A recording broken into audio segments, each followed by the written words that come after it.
Hello everyone, my name's Katie Weiland. Some of you may know me by my pen name Cam Weiland, and some of you may know that I used to do videos about writing on a fairly regular basis. And it's kind of something I've been wanting to get into in a more informal way. And with everything that's going on right now, it felt like the right time. With all of the emotions that we're all kind of dealing with right now, to one extent or another, of anxiety and confusion and uncertainty, loneliness sometimes with the self-quarantining that's going on, I feel like communication is really important and that we all need to be tapped in and be able to find positive connections with people and to see that there's still a lot of really awesome things happening in the world and in our lives right now. So I really wanted to do something during this time, partly because I think that's so important that we just need to see that each of us is still there for the other and reaching out to one another.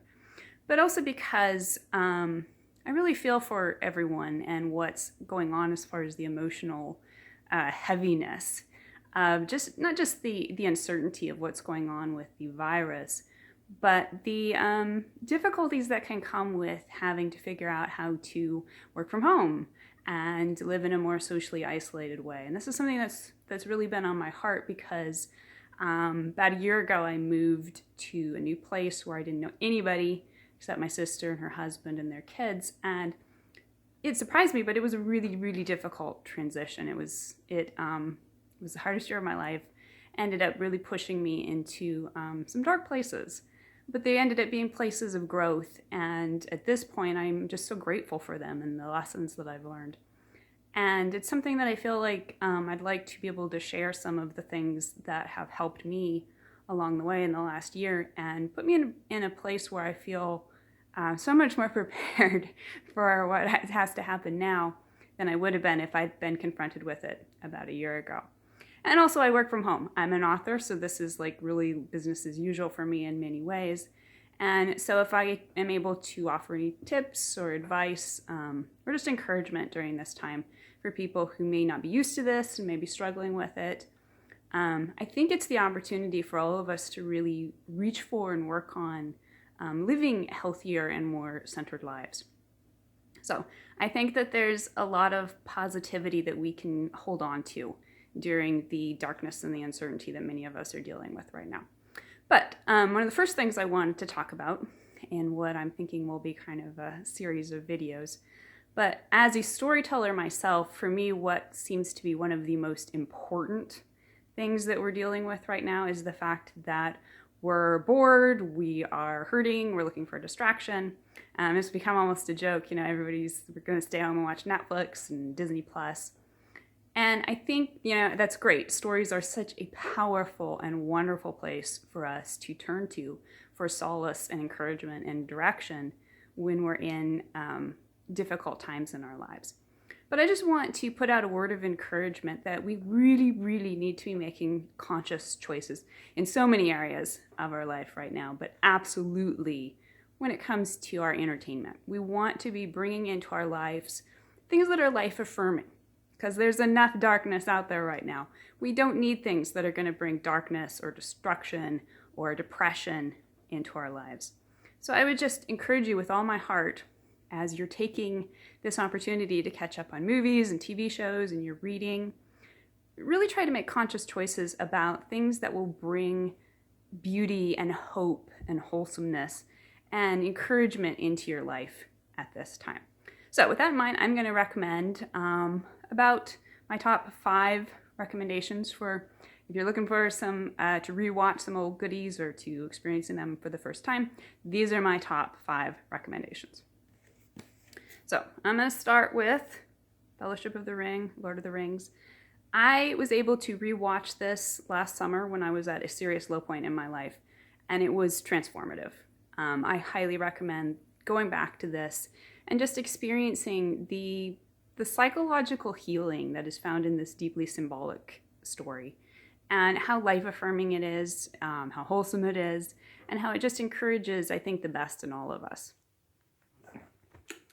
Then I'm going to put out a shout out for Golden Hollywood. Frank Capra, who's best known for doing It's a Wonderful Life, which I think we all need to rewatch about now. But just there's so much awesome stuff in Golden Hollywood, and a lot of people aren't really watching them anymore.